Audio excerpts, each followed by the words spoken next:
आज के इस वीडियो में आप पढ़ेंगे विविक्त कर, जिसको हम लोग डिस्क्रिमिनेंट कहते हैं। तो ये द्विघात समीकरण में ही होता है। जो विविक्त कर है ये द्विघात समीकरण में ही पाया जाता है। जैसे आपका द्विघात समीकरण जो होता है, तो सबसे पहले हम लोग ये जानेंगे कि समीकरण किसे कहते हैं।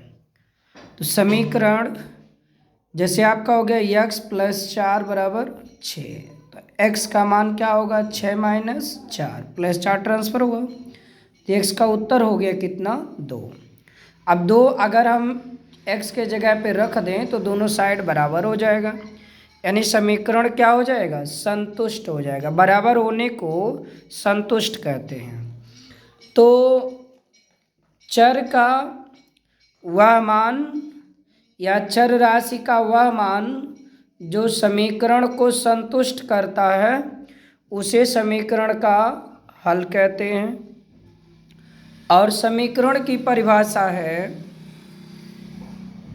कि समानता सूचक ऐसा बीजीय कथन जो चर के एक निश्चित मान से संतुष्ट होता है उसे समीकरण कहते हैं।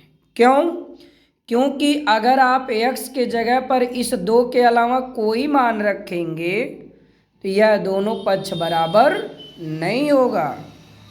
इसलिए इस समीकरण का यह ऐसा मान है जो इसको रखने पर यह संतुष्ट होगा, नहीं तो संतुष्ट नहीं होगा।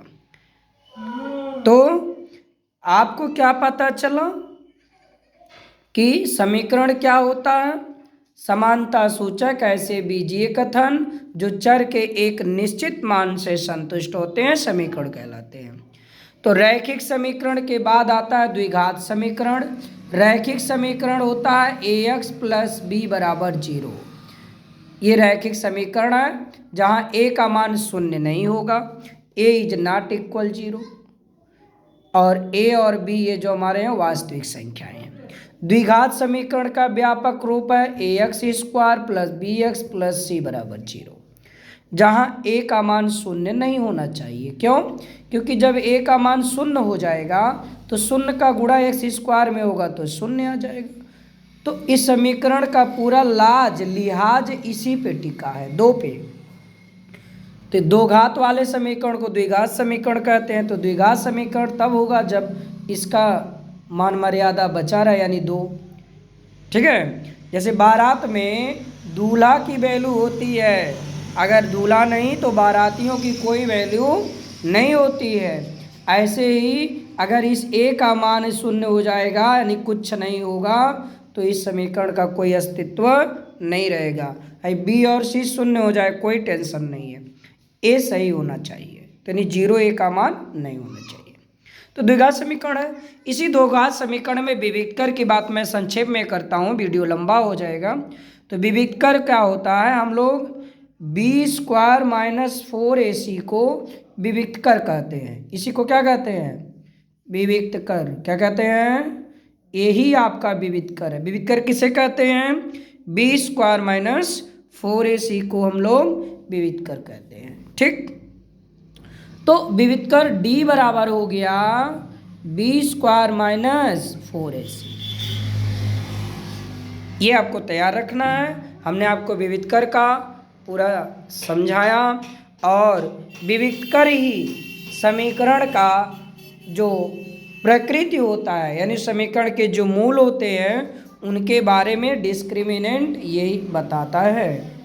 अगर d का मान 0 हो जाता है, जिसे आपने समीकरण से b और ac का मान रख के हल किया, अगर 0 आता है तो सभी मूल बराबर और वास्तविक होंगे। अगर d का मान 0 से बड़ा आ जाएगा तो मूल भिन्न भिन्न होंगे, यानी अलग अलग और वास्तविक होंगे। इन्हें ज्ञात किया जा सकता है। अगर d का मान 0 से छोटा यानी माइनस में आता है तो मूल काल्पनिक होंगे, इन्हें ज्ञात नहीं किया जा सकता है। बस आप इतना तैयार रखें, आपकी तैयारी ओके है। वीडियो पर नए चैनल को सब्सक्राइब कर वीडियो को लाइक शेयर जरूर कीजिए।